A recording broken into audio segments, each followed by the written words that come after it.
Bonjour tout le monde, mon nom est Robert Gauthier, et puis bienvenue au réseau qui s'appelle Lumière sur la prophétie biblique. On est en train de regarder la terminologie, et puis le dernier vidéo, on a parlé de Jisraël, Lo Rukama, puis Lo Ami. Hein? Jisraël qui voulait dire je te parsème, je vais te semer. Lo Rukama, pas de miséricorde. Lo Ami, pas mon peuple.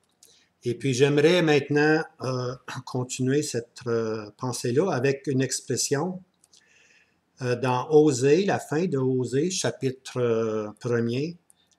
Car la journée de Jisraël est grande. Grande est la journée de Jisraël. Alors c'est cette expression-là qu'on veut regarder. OK? Alors, dans le verset 10, on lit ceci. Il sera dit, vous n'êtes pas mon peuple. OK. Dans le lieu où il a été dit, vous n'êtes pas mon peuple, il leur sera dit fils du Dieu vivant. Et les fils de Juda et les fils d'Israël se rassembleront et s'établiront un chef et monteront du pays, car la journée de Jisraël sera grande. Voici l'expression. Alors, auparavant, l'apôtre a dit, l'apôtre, le prophète a dit, vous n'êtes pas mon peuple, et il sera dit fils du Dieu vivant. Ici, l'expression fils du Dieu vivant nous emmène dans le temps des nations, où la période de l'Église est introduite. Hein? Fils du Dieu vivant, ça c'est vraiment une période qu'on appelle la période de l'Église, de l'Assemblée du Dieu vivant.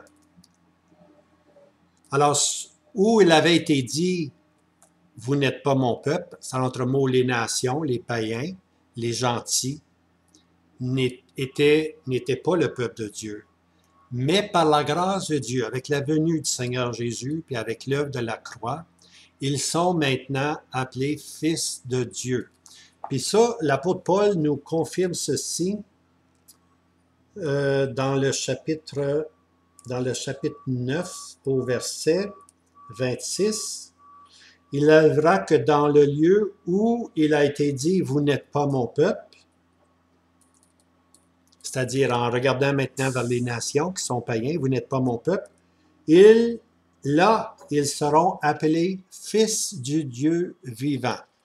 Ici, c'est l'introduction, comme je disais, de l'Église de l'Assemblée.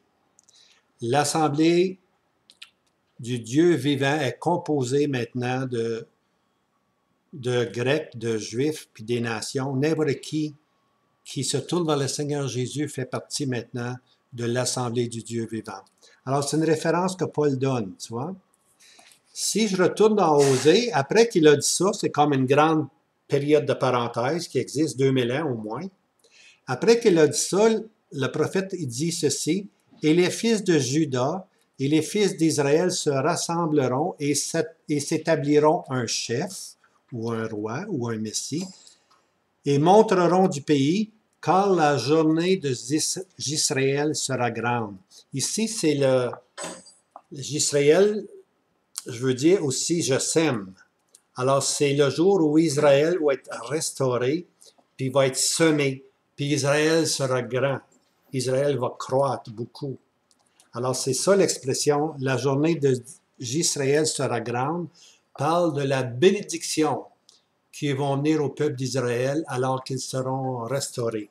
Ils doivent premièrement s'humilier, reconnaître le Messie qu'ils ont crucifié, et puis dès le moment qu'ils reconnaissent le Messie comme étant Jésus-Christ, le Sauveur, à ce moment-là, Dieu va les restaurer, puis cette journée-là sera une grande journée.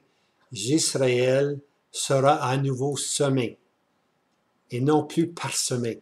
Ils vont être maintenant semés. Israël il va y avoir une croissance dans Israël. Les 10 tribus puis les 2 tribus seront réunis ensemble. Et puis, on va voir le peuple qui va maintenant grandir. Grande sera cette journée d'Israël, lorsque le peuple juif va être de nouveau semé de la part de Dieu. Ça va être la bénédiction qui arrive. Alors, c'était une autre exposition sur Grande est la journée d'Israël. Alors, j'espère que ça vous a aidé. Je vous souhaite une bonne journée, puis le Seigneur vous garde. À bientôt.